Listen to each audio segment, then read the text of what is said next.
جس ملک میں آدمی رہتا ہو وہاں کے حاکم کو نہ مانے، وہاں کے قانون کو نہ مانے تو باغی اور غداری تو ہے۔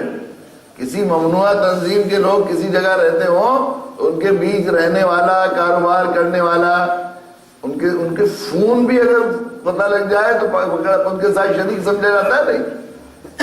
کاروبار کیا ہے، کرائے پر اگر مکان دے دیا ہے، کسی ممنوعہ تنظیم جو باغی غدار ہے اس تنظیم کو شریعت نے جس کو ورنہ جو ہے اس قانون نے جس کو باغی اور غدار قرار دے دیا ہے، بین لگا دیا ہے، اس کے کسی فرد کو کرائے پر مکان دینے والا بھی ملک کا باغی اور غدار کہلاتا ہے کہ نہیں؟ ساتھ میں لگتی ہے دفعہ کہ نہیں؟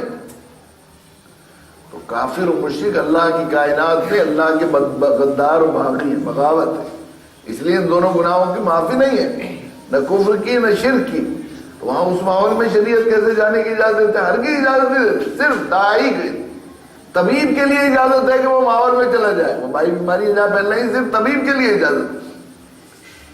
اب صرف داعی ہی، ایک بات یہ بھی ہے کہ صرف داعی ہی مخالف ماحول کے شر سے بچ سکتا ہے، مخالف ماحول کے شر سے بچ نہیں سکتا داعی کے علاوہ۔ کوئی شخص متقی بہت پارسا پرہیزگار ہے، بڑا نیک ہے، وہ کہتا ہے کہ میں ہمیشہ زندگی مادر ذات ولی ہوں، پیدائشی طور پر مجھے گناہ کا جذبہ ہی نہیں آتا، اگر وہ یہ کہے، بالکل میں یہ بات دعوے سے کہی جا سکتی ہے کہ اگر وہ یہ کہے اور یہ دعویٰ کرے کہ میں اس مخالف ماحول میں، کفر و شرک کے ماحول میں، مجھے اس سے کچھ لینا نہیں کہ وہ لوگ کیا کر رہے ہیں، اپنے ایمان اور اپنے اعمال کو سلامت تقوی کے ساتھ لے کر جاؤں گا، میں اس کے لیے کوشش کر رہا ہوں، تو ایسا ممکن نہیں کہ کفریہ اور شرکیہ ماحول میں بغیر دعوت کے اگر وہ رہ رہا ہے، داعی بنے بغیر رہ رہا ہے، کہ کچھ نہ کچھ کفر و شرک اس کے دل میں اور اس کے دماغ میں اور اس کے شعور میں داخل نہ ہو جائے۔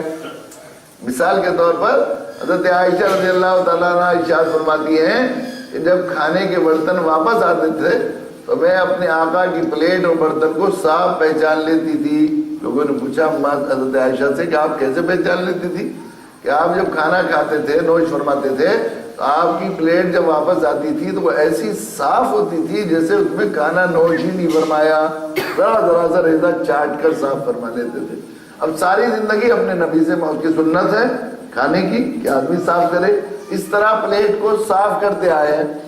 اب کسی ایسے ماحول میں گئے جہاں پر دو لفظ انگریزی پڑھے لکھے لوگ ہیں یا دو پیسوں والے موجود ہیں، ماڈرن سا زمانہ ہے، وہاں گئے، اب پلیٹ چاٹتے ہوئے شرما گئے اور یہ خیال کیا کہ لوگ کیا سمجھیں گے کہ ان کو کھانا ملتا ہی نہیں جو اتنے بنکتے ہیں اور نتیجے ہو رہے ہیں، پلیٹ چھوڑ دی ایسے ہی، اس میں کھانا لگا ہوا چھوڑ دیا۔ یہ بھی شرک کی ایک قسم ہے کہ اللہ کو چھوڑ کر غیر اللہ کو راضی کرنے کے لیے اللہ کے نبی کی محبوب سنت کو نظر انداز کیا، ہوا کہ نہیں؟ تو صرف داعی مخالف ماحول کے شر سے بچ سکتا ہے، اس لیے وہاں صرف اجازت حلال اس لیے جب ہوگا کاروبار جب دعوت کی نیت سے رہے وہاں۔ اب دعوت کے لیے گیا ہوا ہے داعی، تو داعی ہے تو وہاں اسے کھانے کی بھی ضرورت ہے، اس کی ضرورت ہے، اسے استنجا خانے کی بھی ضرورت ہے، اسے پینے کی بھی ضرورت ہے، اسے رات کو سونے کی بھی ضرورت ہے، تو ہوٹل میں کب تک رہے گا؟ ایک مکان کرائے پر لے لے، مکان کرائے پر کب تک لے گا؟ اپنا مکان بنا لو، اپنا مکان بنا لیا تو اس کو چلانے کے لیے کچھ پیسے چاہیے تو اس کے لیے ایک دکان کر لو، کہیں ملازمت کر لو، کہیں کوئی کاروبار کر لو، یہ کر لو۔ اب وہاں رہ رہے ہو، بچے تمہارے الگ رہے اور آپ، یہ انسانی فطرت کے خلاف ہے، جب وہیں رہنا ہے اور وہیں دعوت کا کام کرنا ہے تو پھر وہاں سے جو ہے اپنے بچوں کو بھی وہاں بلا لو، اب ان کو اسکول میں بھی داخل کر لو، وقت کی زبانیں انہیں سکھانی ہے، ان کی آنکھوں میں آنکھیں ڈال کر دعوت دیں تو انہیں انجینئر بھی بنا لو، ڈاکٹر بھی بنا لو، سب چیزیں حلال ہو جائے تو جائے، لیکن ہوں گی جب دعوت کی نیت سے۔ اے بزرگوں، اگر ہم نے روزگاری کو، حالانکہ روزگار ہمارا مقصود نہیں ہے، ہمارے لیے روزگار ہمارے ذمہ نہیں، اللہ کے ذمہ ہے، رزق جو ہے، وما من دابۃ الا علی اللہ رزقها، زمین آسمان کی کوئی رینگنے والی چیز ایسی نہیں جس کا رزق اللہ نے اپنے ذمے نہ لیا ہو۔ ہمارے ذمے صرف اتنا تھا، لوگ کہتے ہیں کسب الحلال فریضۃ بعد الفرائض، کسب کے معنی بقدر ضرورت، ضرورت کے وقت کم سے کم وقت میں حاصل کر لینا، اس کو کہتے ہیں کسب۔ تو حلال کا حاصل کرنا تمام فرائض کے بعد، فرائض کے بعد فرض ہے۔ ہم نے کیا کیا ہے؟ طلب المال فریضۃ قبل الفرائض، مال کا حاصل کرنا، حلال کا حاصل کرنا نہیں، ہم نے مال کا بنا لیا ہے، اور قبل الفرائض سارے فرائض سے پہلے۔ روزگار اجازت دے گا تو نماز پڑھیں گے، روزگار اجازت دے گا تو حج کو جائیں گے، روزگار اجازت دے گا تو جماعت سے پڑھیں گے، روزگار اجازت دے گا تو بے جماعت پڑھیں گے۔ سارے فرائض داؤ پر لگاتے ہیں روزگار کے نہیں، بعد الفرائض، فرائض کے بعد کر لیا، فرض سے پہلے تھا۔ میرے بزرگوں حدیث میں آتا ہے ماں کے پیٹ میں ہے بچہ، ابھی اس کی روح نہیں ڈالی گئی، اس کا رزق، اس کی عمر، اس کی موت کا معنی لکھ دیا جاتا ہے۔ اس کو اختیار ہی نہیں انسان کو کہ اپنی کوشش یا منی پور یا یہاں آ کر جو ہے اس علاقے میں آ کر آپ جو ہے کچھ مورے میں آ کر کچھ آپ کا رزق بڑھ جائے گا، یہ خیال کسی بہت غلط فہمی ہے۔ رزق تو ماں کے پیٹ میں پیدا ہونے سے پہلے جو ہے جان ڈالنے سے پہلے لکھ دیا گیا۔ کتنی ہوا کھائے گا، کتنی دوا کھائے گا، کتنا بینک بیلنس ہوگا، کس معیار کے کپڑے پہنے گا، کتنی پراپرٹی کا مالک ہوگا۔ بعض علماء لکھا رزق کہتے ہیں پیدا ہونے سے موت تک ساری کام آنے والی چیزیں۔ کتنے لوگ سر کہیں گے، کتنے لوگ حضرت کہیں گے، یہ بھی لکھا گیا ہے۔ انسان کو اس کا اختیار ہی نہیں کہ اسے کم کر لے زیادہ، بس اختیار اتنا ہے کہ حلال کر لے حرام کر لے، اسی کا سوال ہوگا۔ قرآن نے کہا ہے وَفِي السَّمَاءِ رِزْقُكُمْ وَمَا تُوعَدُونَ فَهُوَ رَبُّ السَّمَاءِ وَالْأَرْضِ إِنَّهُ لَحَقٌّ مِثْلَ مَا أَنَّكُمْ تَنطِقُونَ۔ آسمانوں میں ہے تمہارا رزق اور ہمارا وعدہ ہے کہ تمہارے مقدر کا تم تک پہنچائیں گے، ہمارے ذمہ ہے پہنچانا۔ آسمان و زمین کے رب کی قسم، یہ کوئی اجنبی بات نہیں، اچھوتی بات نہیں، بلکہ ایسی باتیں جو روز مرہ اپنی دیکھو آنکھوں دیکھ کے باتیں جیسے سیکھ کرتے ہو، ہمارے لیے کوئی عجیب بات نہیں تمہارا رزق تم تک پہنچانا ہے۔ ذرا سی عقل پر زور ڈالے تو آدمی کو سمجھ میں آ جائے گا تو رزق مقدر سے ملتا ہے، ہماری کوشش سے نہیں ملتا زیادہ۔ اگر جو ہے آپ یہ دیکھیں 50 اگر کسی کے مال سے، کسی کے پیسوں سے، وہ محنت سے اگر رزق بڑھ پاتا، آپ یہ نہیں دیکھتے کہ 18 گھنٹے محنتیں کرنے والے لوگ، مزدور لوگ جو ہوتے ہیں 18 گھنٹے، وہ زیادہ غریب ہوتے ہیں۔ اگر محنت سے بڑھتا تو ان کا بڑھتا، اگر کسی کی ہوشیاری اور ذہانت سے بڑھتا تو ہم یہ نہیں دیکھتے کہ 8ویں کلاس سیٹھ جی ہے پاس، موٹی عقل کے، اور بڑے شیخ صاحب جو عرب ہیں ان کے یہاں بڑے بڑے انجینئر، بڑے بڑے بیرسٹر، بڑے بڑے ذہین اور جینیس لوگ نوکر ہیں ان کے، ان کو 2 ویلر بھی میسر نہیں، ان کے چارٹرڈ پلین ہیں، جہازوں میں پھرتے ہیں اپنے۔ تو مطلب یہ صاف ہے کہ رزق مقدر سے لکھا ہوا ہے۔ اب انسان کو صرف اتنا اختیار ہے کہ اسے گھٹا لے۔ ہماری حیثیت جو کاروبار کی ہے بس یہ ہے آقا کی طرف سے بانٹنے کا حکم ہوا تو ہم اپنے برتن لے کر آ جائیں۔ اب اگر گندے برتن لے کر آئیں گے تو گندا ہوگا، اور اگر صاف برتن لے کر آئیں گے تو پاکیزہ ملے گا۔ بس اگر ہم نے حلال طریقہ اختیار کیا تو حلال مل جائے گا، حرام طریقہ ہماری کوششوں سے بڑھنے والا نہیں۔ حدیث کی کتابوں میں ایک واقعہ لکھا ہے، حضرت علی کرم اللہ وجہ کو حضرت فاطمہ نے یہ بات کہی کہ علی ہمارا پڑوسی ہے، نوجوان ہے، ہمیں معلوم نہیں تھا اس کے یہاں فاقے ہو رہے ہیں۔ کتنے افسوس کی بات ہے، فاقے تو ان کے بھی ہوتے تھے لیکن اپنے سے زیادہ دوسرے کو ترجیح دینے کا مزاج تھا۔ اللہ کے نبی کے خاندان کے لوگ تھے، کیا کریں، کچھ کرو انتظام۔ دیکھا تو ایک زرہ تھی، پرانی جیکٹ ہوتی ہے لوہے کی، تلوار سی حفاظت کے لیے، کہا اس کو بیچ آؤ اور پڑوس بھائی کو دے دینا۔ وہ بیچنے کے لیے لے کر نکلے، راستے میں زور کی نماز کا وقت ہو گیا تو نماز پڑھنے بیٹھ گئے، باہر ہی رکھ دی۔ چوری چکاری کا تو زمانہ تھا نہیں، معمول تھا نہیں۔ اور واپس آئے تو زیرہ غائب، کسی نے چرا لی۔ ایک چوری کا افسوس ہوا کون چوری، اور پھر زیرہ چرا لی، اس کا افسوس ہوا کہ اب آج پھر فاقے ہوں گے اس کے بیچارے کے پڑوسی کے۔ بڑے افسوس میں تھے حضرت علی کرم اللہ وجہ۔ اب سوچ رہے تھے کیا کروں، کوئی مزدوری کروں، کس طرح اس بھائی کے یہاں پہنچاؤں۔ اگلے روز انہوں نے دیکھا کہ ایک صاحب وہ زیرہ لیے جا رہے ہیں دوسرے صاحب۔ اب ہمارے زمانے کا آدمی ہوتا ہم صاحب تو کہتے چور چور چور، ویسے نہیں تھے، انہیں سمجھایا گیا تھا۔ اللہ کے نبی نے فرمایا سود کے 70 سے زیادہ درجے ہیں، ادنا درجے کا سود اپنی ماں سے زنا کرنے کے برابر ہے، اور بدترین سود کسی مسلمان کی آبرو ریزی کرنا ہے، کسی کو ذلیل کرنا بدترین سود کے برابر۔ اس لیے ایسا نہیں کیا، انہوں نے کیا کیا، جا کر ادب کے ساتھ السلام علیکم، وعلیکم السلام۔ یہ حضرت آپ نے کہاں سے لی ہے زیرہ، کہاں سے خریدی؟ انہوں نے کہا کہ میں نے فلاں نوجوان سے خریدی۔ یہ سننا تھا کہ حضرت علی کرم اللہ وجہ پھوٹ بیٹھ گئے، پھوٹ پھوٹ کر رونے لگے۔ اے علی میں نے ذرہ خریدی ہے، اس میں رونے کی کیا بات ہے؟ حضرت علی کرم اللہ نے فرمایا کہ ذرا میں گھر سے نکالی تھی، اس کے بیچ کر اسی نوجوان کو پیسے دوں گا جس نے چرا کر بیچ لی، پیسے اسی کو جانے تھے، اس نے حلال نہیں کیا، حرام پر اتنا اختیار ہے۔ اگر سود کر لیں گے، بے ایمانہ کر لیں گے، لوٹ لیں گے، جیل میں لے لیں گے، چھین لیں گے، بیوی کے مہر نہیں دیں گے، بہنوں کا حصہ نہیں دیں گے، تو زیادہ سے زیادہ اسے حلال کو حرام کر لیں گے، بس اتنا کر سکتے ہیں۔ اس لیے حلال کی بہت فکر کرنی چاہیے۔ حلال جب ہوگا جب شرعی ضابطے کے مطابق حلال ہو۔ اس مخالف ماحول میں صرف واحد طریقہ یہ ہے، اگر ہم نے روزگاری کو مقصد سمجھا، حالانکہ ہماری زندگی کا مقصد روزگار نہیں ہے، قرآن نے ہمارا پیشہ، ہمارا منصب یہی دعوت قرار دیا ہے۔ جس دعوت کے بغیر ہمارے لیے روزگار کا حلال ہونا، جائز ہونا ناممکن ہے، روزگار ہمارے لیے حرام ہی رہے گا، چونکہ ہر جگہ ہمارے ایمان اور اعمال خطرے میں۔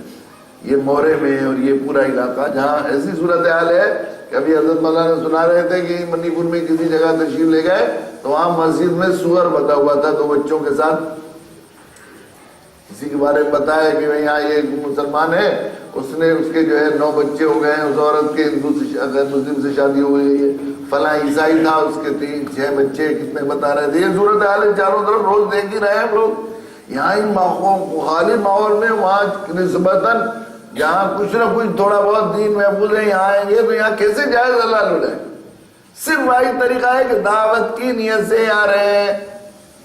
حالانکہ یہ روزگار ہماری زندگی کا مقصد نہیں تھا، اگر مقصد روزگار بھی ہے تو بھی حلال کرنے کے لیے ہمیں ضروری ہے کہ ہم لوگ یہاں دعوت کی نیت سے رہیں۔ حالانکہ ہمیں بھیجا ہی گیا ہے، قرآن نے کہا کنتم خیر امۃ اخرجت للناس تأمرون بالمعروف وتنہون عن المنکر، تم بہترین امت ہو، سردار امت ہو، تمہیں نکالا گیا، اخرجت للناس، تمہیں نکالا گیا۔ خرج للناس بھی نہیں فرمایا، ماں کے پیٹ سے نکالا، کفر و شرک سے نکالا، اپنے اپنے شہروں، کسی کو چنئی سے نکالا، کسی کو بہار سے نکالا، کسی کو کمپال سے نکالا، مورے بھیجایا، یہ کفر و شرک سے نکالا یا ماں کے پیٹ سے نکالا۔ حضرت عبداللہ ابن عباس کا مشہور ارشاد مفسرین نے نقل کیا ہے کہ ایمان والوں کو ان کے ماں کے پیٹوں سے دعوت کے لیے نکالا گیا، داعی بنا کے نکالا گیا، ہمیں اسی کام کے لیے نکالا گیا۔ اخرجت للناس، للناس، الناس جب قرآن مجید میں استعمال ہوتا ہے تو وہاں خصوصیت سے وہ طبقہ مراد ہوتا ہے جو غیر ایمان والے، ایمان والوں کو ضمناً اس میں شامل کیا جاتا ہے کہ بہرحال وہ بھی انسان ہے، لیکن یا ایھا الناس ھدی للناس اخرجت للناس جب قرآن میں ہوتا ہے تو مطلب وہ جو لوگ غیر ایمان ہیں، مسلمانوں کے علاوہ جو لوگ ہیں، ان کے لیے نکالا گیا۔ اخرجت للناس تأمرون بالمعروف وتنہون عن المنکر، ان کی کون سی بھلائی، کون سی خیر خواہی؟ تم لوگوں کو بھلائی کا حکم دیتے ہو، لوگوں کو برائی سے روکتے ہو۔ حضرت عبداللہ ابن عباس، حضرت ابو ہریرہ رضی اللہ تعالیٰ عنہ اجمعین کی دو روایت علامہ طبری نے نقل کی ہیں کہ تم لوگوں کو ایمان کا حکم دیتے ہو، لوگوں کو کفر و شرک سے روکتے ہو۔ ہمیں اسی یہ دعوت جس کی تربیت کے لیے حضرات یہاں آئے تھے اور یہ ساتھی رفقا، اس کام کے لیے ہمیں دنیا میں بھیجا گیا ہے، اور ہمارا کاروبار حلال جائز ہوگا نہیں جب تک کہ ہم اس نیت سے یہاں نہ رہے۔ دعوت کی ضرورت کے لیے ہم روزگار کر سکتے ہیں، دعوت کی ضرورت کے لیے بھائی ہم یہاں رہ رہے ہیں تو ہمیں کھانا بھی چاہیے، پینا بھی چاہیے، رہنے کے لیے سر چھپانے کے لیے جھونپڑا بھی چاہیے، تو اس کے لیے پھر پیسے بھی چاہیے، تو پیسے ہم کہاں سے لائیں گے؟ تو ہم اپنے آپ کمائیں گے اور لگائیں گے اس کام کے لیے بھی۔ بالکل یہ بہت اہم مسئلہ ہے، اس لیے کہ شرعی مسئلے کو معلوم ہونا بہت ضروری ہے، نہیں تو آدمی کرتا رہے گا۔ جیسے مثال کے طور پر صدر کھول کر وہ جو حاصل کی جائے آمدنی وہ حرام ہے، اگر محنت سے کر رہا ہے وہ سوچ رہا ہے ساری زندگی میں حلال کر رہا ہوں اور ساری زندگی وہ حرام کھا رہا ہے، اور حرام مال سے پلا ہوا جسم جنت میں نہیں جائے گا، حدیث میں آیا حرام مال سے پلا ہوا جسم جنت میں نہیں جائے گا۔ تو یہ ہمارا منصبی فریضہ ہے دعوت۔ شاہ ولی اللہ رحمۃ اللہ نے لکھا ہے اس آیت شریفہ کو لکھ کر، یہ جو میں آپ کنتم خیر امۃ اخرجت للناس، کہ مومن کو جہاں پیدا کیا جاتا ہے روزگار کے بہانے منتقل کیا جاتا ہے، تاکہ جیل میں قید کیا جاتا ہے، اس کو جو علم دیا گیا، اس کو جو قوت دی گئی، اس کو جو مال دیا گیا، اس کو جو افراد ساتھی دیے گئے، وہ دعوت کے لیے امانت ہے، وہ اس کی ملکیت نہیں ہے، وہ دعوت کے لیے ہمیں اس کے لیے بھیجا گیا۔ دنیا انسانیت کا وہ کام جو نبی کیا کرتے تھے، نبوت کا خاتمے کے بعد ہمیں دنیا انسانیت کا خیر خواہ بنا کر بھیجا گیا. آخری نبی جناب رسول اللہ صلی اللہ علیہ وسلم کو وما ارسلناک الا رحمۃ للعالمین، اے نبی ہم نے نہیں بھیجا مگر ہم نے عالموں کے لیے رحمت بنا کر بھیجا. اللہ کے نبی صلی اللہ علیہ وسلم کو رحمت بنا کر بھیجا. اور آپ کی ختم نبوت کے بعد اس رحمت کو بانٹنے کے لیے، دنیا میں رحمت کی ہوائیں جلانے کے لیے اس امت کو سردار امت قرار دیا. دنیا کی انسانیت کی خیر خواہی کرے، دنیا انسانیت کی ہمدردی کرے، دنیا انسانیت کی بھلائی کرے، یہ اس کے لیے اس کو بھیجا گیا. ہم میں سے ہر ایک کو دنیا انسانیت کی خیر خواہ، دوسروں کے لیے جینے، دوسروں کے لیے کوڑنے، دوسروں کے لیے تڑپنے اور ان کی بھلائی کے لیے ہمیں دنیا میں بھیجا گیا. ہماری ذمہ داری ہے. اب صورتحال یہ ہے کہ جس کام کے لیے ہمیں بھیجا گیا ہے اس کو ہم نے ایسا فراموش کر لیا ہے اور اس کی وجہ سے دنیا میں ایسا تلفی کی ہے. ہم نے اتنا بڑا بے ایمانہ کیا. یہ ایمان ہمارے پاس امانت ہے اور اسے ہمیں دنیا انسانیت تک پہنچانا تھا. ہم نے اتنا بڑا بے ایمانہ کیا ہے کہ 24 گھنٹے میں 1,54,000 لوگ دنیا میں مرتے ہیں. 24 گھنٹے میں 1,54,000 مرتے ہیں. 24 گھنٹے میں ان میں سے 1,54,000 میں سے 24 گھنٹے میں 1,24,000 کفر و شرک پر مر کر ہمیشہ کی دوزخ میں چلے جاتے ہیں. 1,24,000 ہر سیکنڈ میں 2. ایک جملہ میں بول رہا ہوں، ماہر لسانیات کہتے ہیں 7 سیکنڈ کی ہوتی ہے ایک بات. تو ایک بات میں نے کی اتنی دیر میں 15 لوگ ہمیشہ کی دوزخ میں چلے گئے. 24 گھنٹے میں 1,24,000. ان 1,24,000 کل سے آج تک جو بنے ہیں، کسی ایک کے خواب میں بھی ہم نے دعوت نہیں دی. ہم ان کے ساتھ رہتے رہے، ان کے ساتھ کھاتے رہے، ان کے ساتھ پیتے رہے، معاملات کرتے رہے، ان کے ساتھ ڈیلنگ میں رہے. ہم لوگ اللہ کی زمین میں رہتے ہیں، اللہ کا دیا کھاتے رہے. اللہ کی حکومت اور قانون کے خلاف بغاوت کرنے والوں کے ساتھ میل جول رکھتے رہے. 1,00,000 کسی کو بھی نہیں معلوم ان میں سے کسی کو. یہ جو لوگ مرتے ہیں بیچارے وہ سمجھتے ہیں ہندوؤں کے لیے ہندو دھرم، عیسائیوں کے لیے عیسائی دھرم، مسلمانوں کے لیے مسلمان دھرم. ان کے خواب میں معلوم نہیں کہ اسلام کے بغیر نجات نہیں. اور آپ سب کو 100% یقین ہے کہ جو لوگ کفر و شرک میں مرے وہ ہمیشہ کی دوزخ میں جائیں گے. ان میں سے کبھی کوئی جنت میں جائے گا؟ آپ کو ذرہ برابر شک ہے. 1,24,000 کتنے ہوئے؟ ماہر سماجیات کہتے ہیں کہ ایک جملہ جو ہے وہ ایک بستی گاؤں اوسطاً 2,000 کا ہوتا ہے. پچھلے 10 سال کی جو آبادی کا تناسب ہے، پاپولیشن کا حساب ہے، 2,000 کی ایک گاؤں. تو 1,24,000 کے کتنے گاؤں ہوئے؟ 62 گاؤں.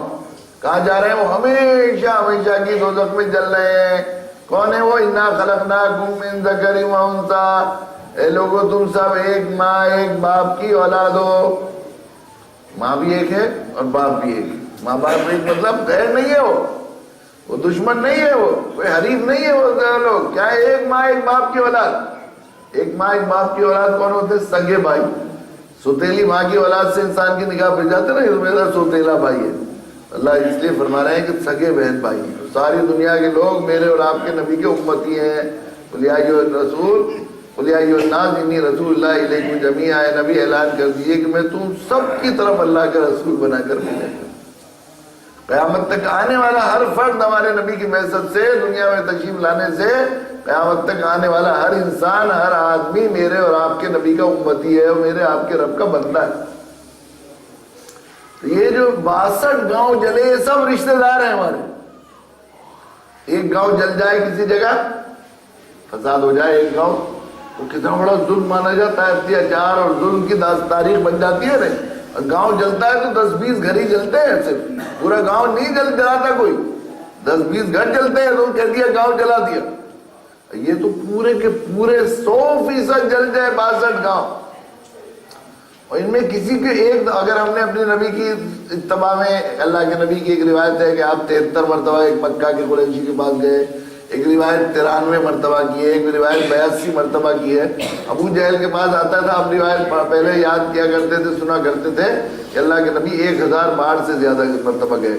ابھی پیر ذوالفقار صاحب کی کتاب ہمارے ایک ساتھی نے گجرات میں مجھے لا کر دی. انہوں نے ایک روایت نقل کی ہے کہ اللہ کے نبی ابو جہل جو آپ کا چچا اور سب سے بڑا دشمن تھا اسلام کا، اس کے پاس 3000 بار سے زیادہ اسلام کی دعوت لے کر تشریف لے گئے.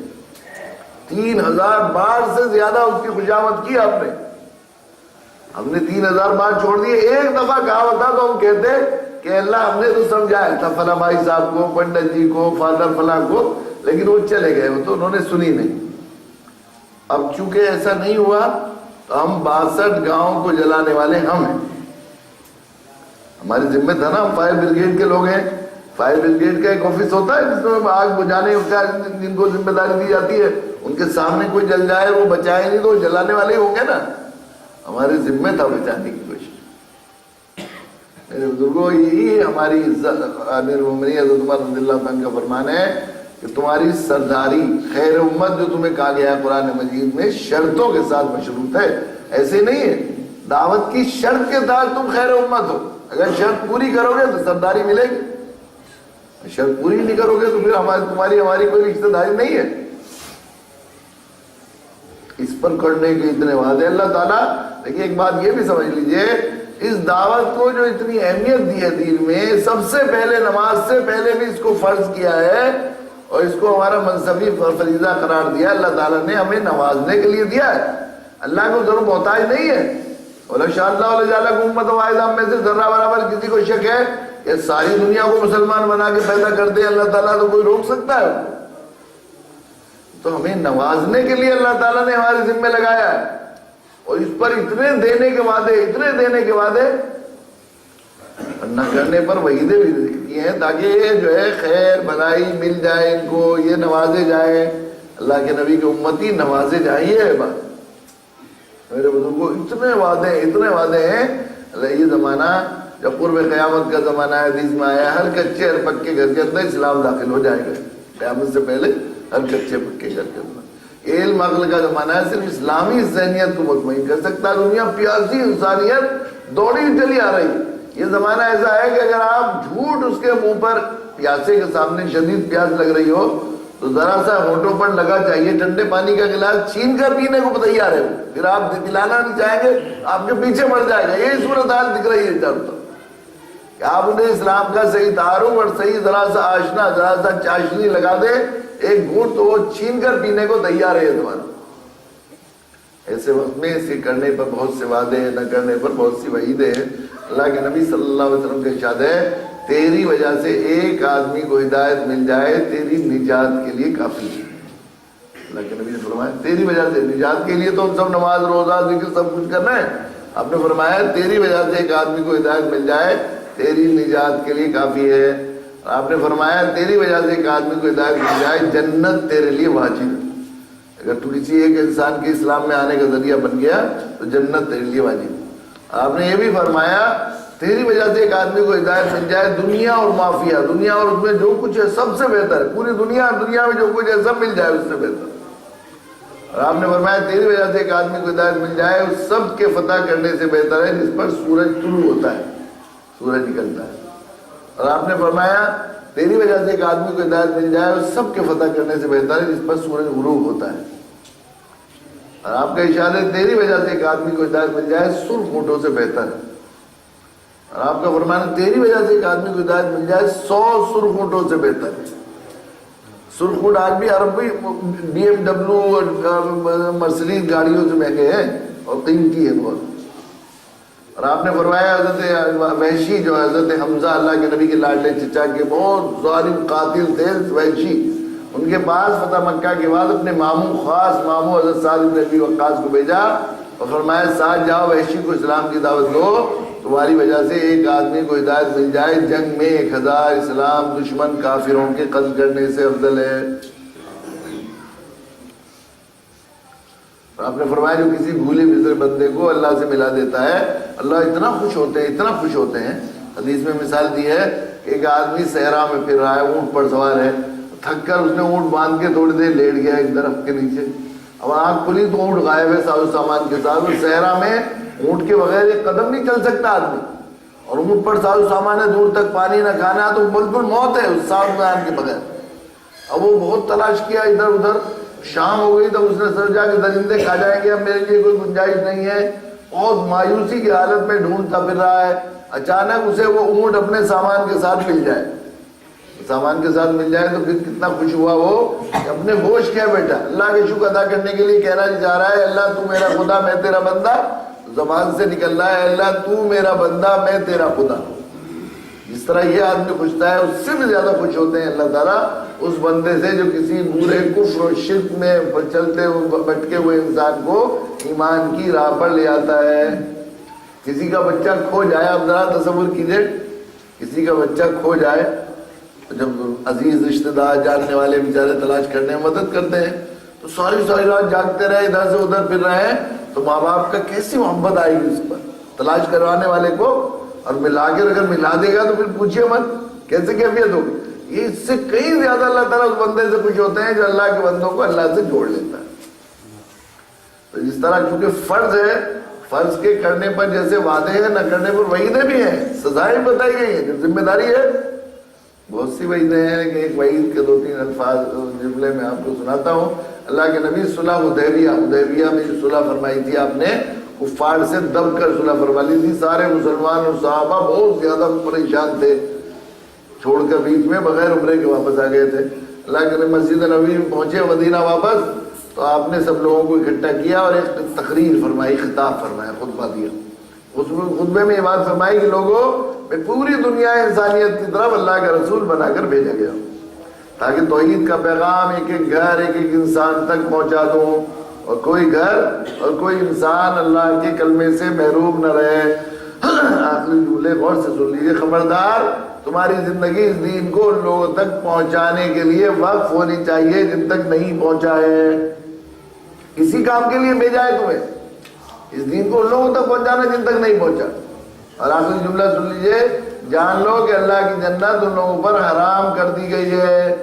جان لو کہ اللہ کی جنت ان لوگوں کے لیے نو انٹری لگی ہوئی ہے جنت کے دروازے پر۔ جان لو کہ اللہ کی جنت ان لوگوں کے لیے حرام کر دی گئی ہے جو لوگوں سے معاملات میں لین دین تو کرتے ہیں مگر ان تک دین نہیں پہنچاتے، ان سے اخبار لیتے ہیں، ان سے سبزی لیتے ہیں، ان سے سامان خریدتے ہیں، چائنیز مال لیتے ہیں، چائنیز سنترے خریدتے ہیں، اور جو ہے ان کے بنے ہوئے مائک استعمال کرتے ہیں، ان کے بنے ہوئے موبائل سے ساری زندگی کے مسائل حل کرتے ہیں، ان کی بیٹھی ہوئی بنی ہوئی کاروں میں استعمال سفر کرتے ہیں۔